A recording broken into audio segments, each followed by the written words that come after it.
Hey, what's going on? DelVecchio here from websiteprofitcourse.com. Let's talk about how much money you can make with web design freelancing. And we're going to go into these four areas because I think this is such a wide-ranging subject. There's no clear answer. People come into it thinking like a job where you get a salary and that skill is worth 50,000 or 70,000 or whatever it is. That's not the way business works. So we're going to go into what I think is the most important thing, and that's your own mindset. Most people have a scarcity mindset. Then we'll talk about the revenue model between recurring and one-time work.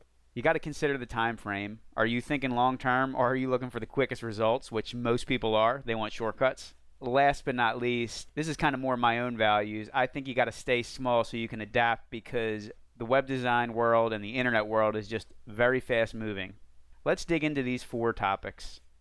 Like I mentioned at the beginning, I think everybody has a scarcity mindset, and I don't think this is anything wrong to do with your thinking. I think this is just a natural human way of thinking in that you kind of have a hard time seeing outside of your own head and what's going on across hundreds of thousands or millions of people. And the most common thing is that you're going to undervalue your skills. Once you become good at something, you kind of think it's easy. You don't necessarily understand that what you're good at is not easy for somebody else. So if you're great with websites, you still have a hard time believing that somebody's willing to pay you to build and manage their website. And that comes from both, like I said, undervaluing your skills, but also the second point here, which is not realizing the power of trust.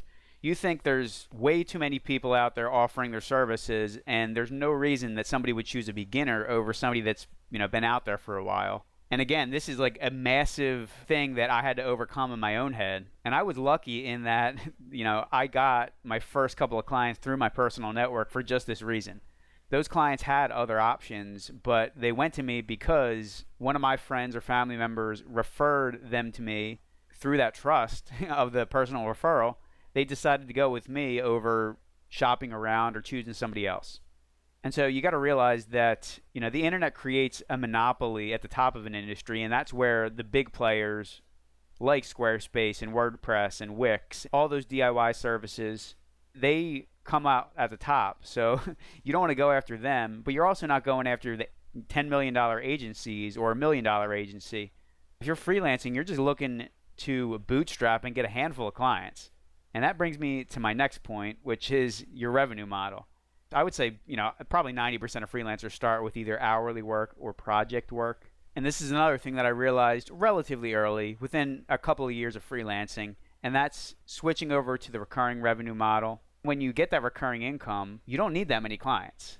My income's been extremely predictable, and it's been funny because even when I've lost some clients, like within the same month or two, I've had other clients that wanted to upgrade services. So I've never really had big drops, and my big limitation is just my time. Really, the way to go over to recurring revenue is by shifting from custom and creative work, and that's a hard thing, especially for people in any type of design field, whether it's graphic design, video production, websites, web development.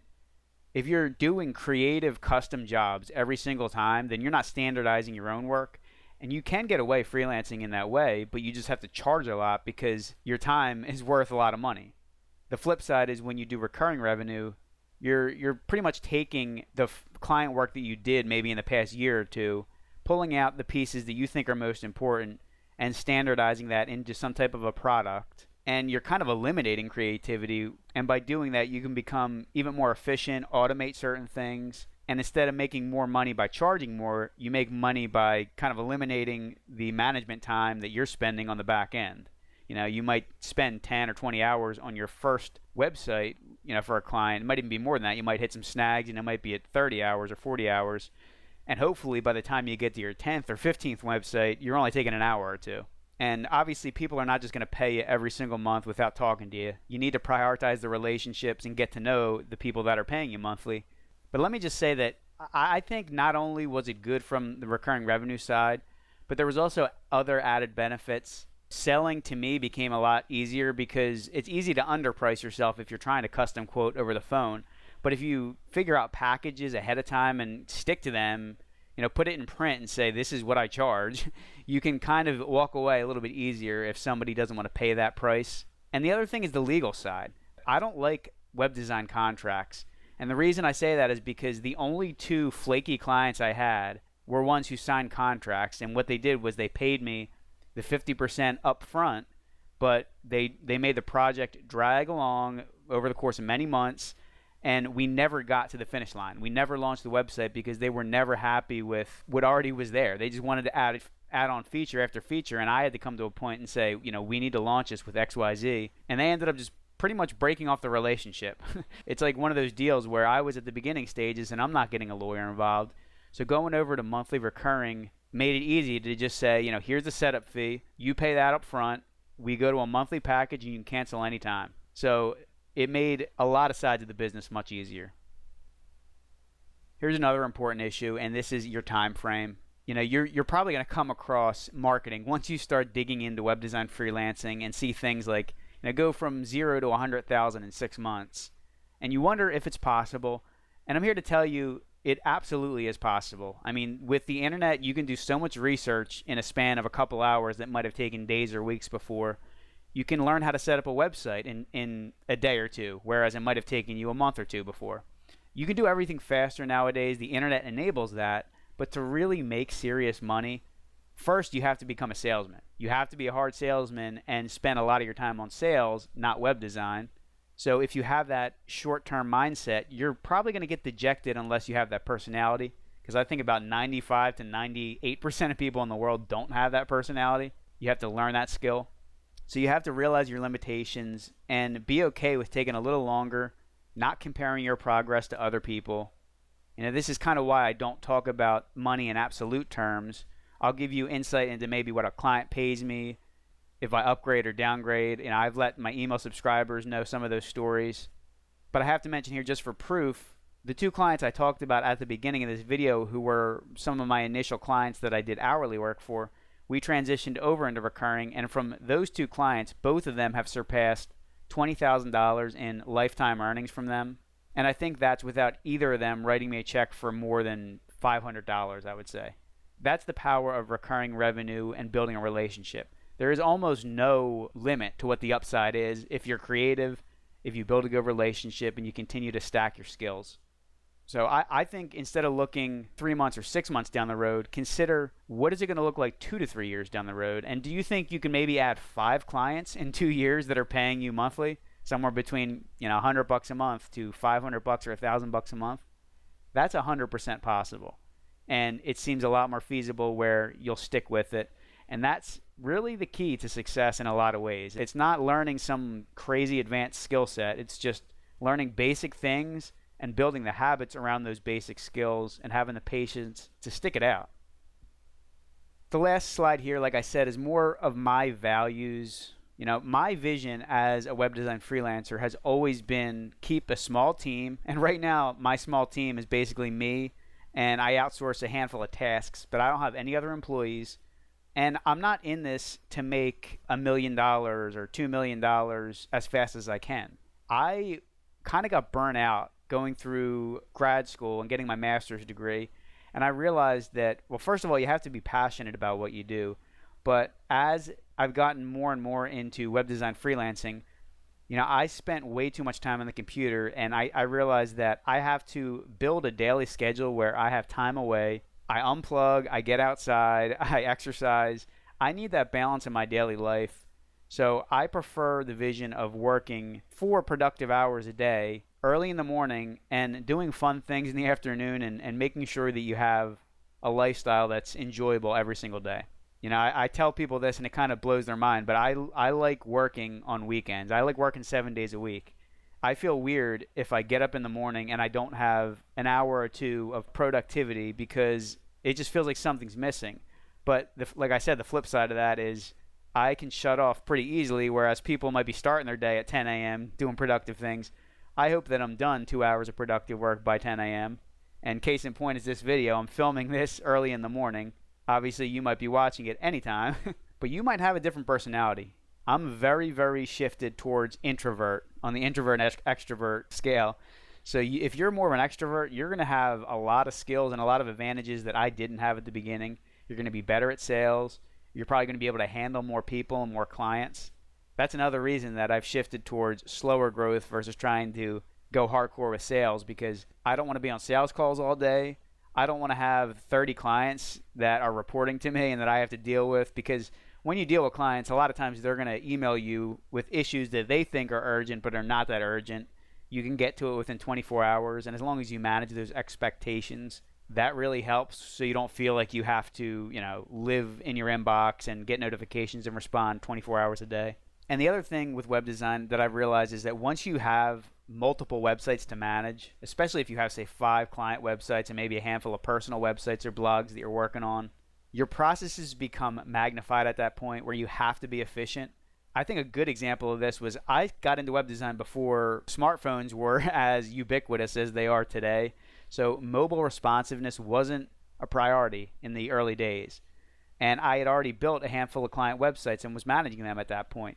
So once everything shifted to the phone, I had to go back to all my client websites and implement mobile responsiveness. And the same thing with the templates I was using. I needed to shift to templates that had mobile responsiveness built in, so I didn't have to custom code that. That's the type of thing that if you're too big, if you have 50 clients, it might be hard to implement those changes and to keep your clients on newer and modern tech.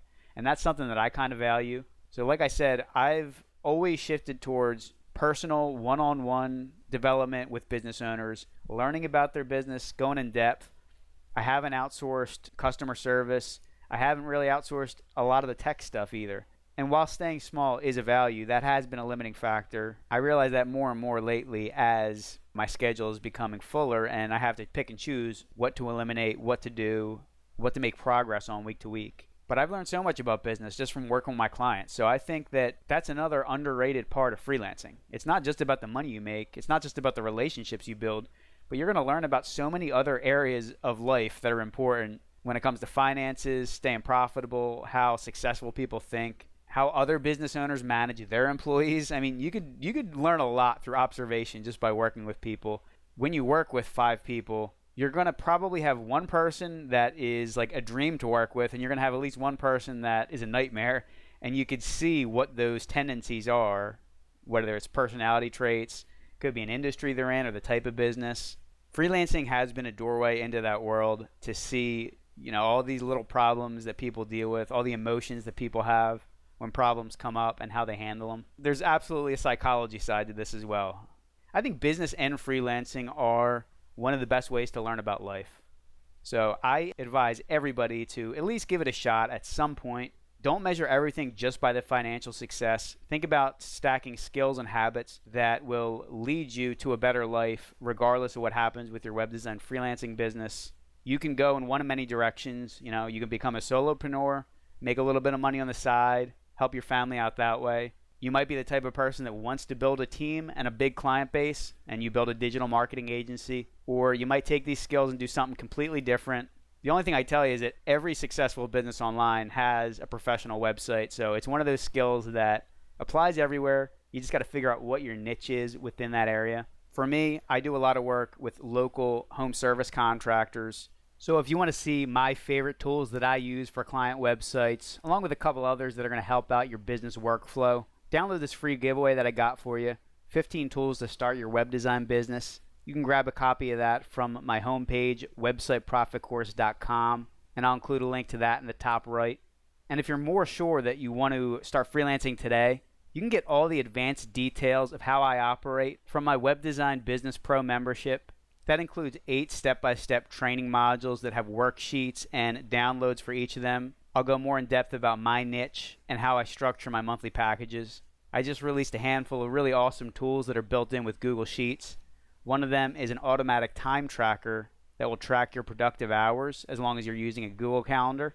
It's automatically going to import that information into a spreadsheet and show you on a graph how many weekly productive hours you're stacking towards web design freelancing.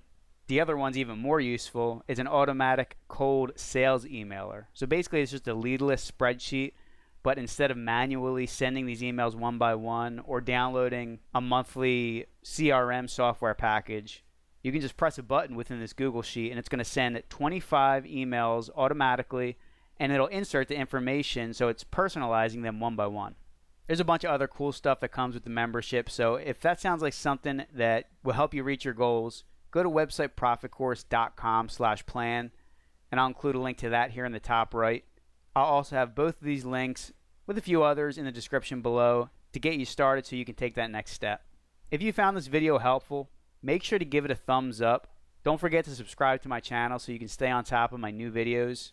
If you've worked with a client and you're interested in sharing how much money you've made from that client, whether it's a one-time project thing or a monthly package, I'm sure it'd be helpful for other people to see what kind of money is out there. There's really no limit to the creativity of what you can include in a package and how you structure that for one specific business industry. And if you got any interesting client stories, those are always great to hear because you start to realize that clients are humans just like you're a human. We have this perfectionist attitude that we have to get over to become successful with business. And hopefully this video moved you forward a little bit in that direction. So thanks a lot for taking the time to watch, and I hope you have a great day.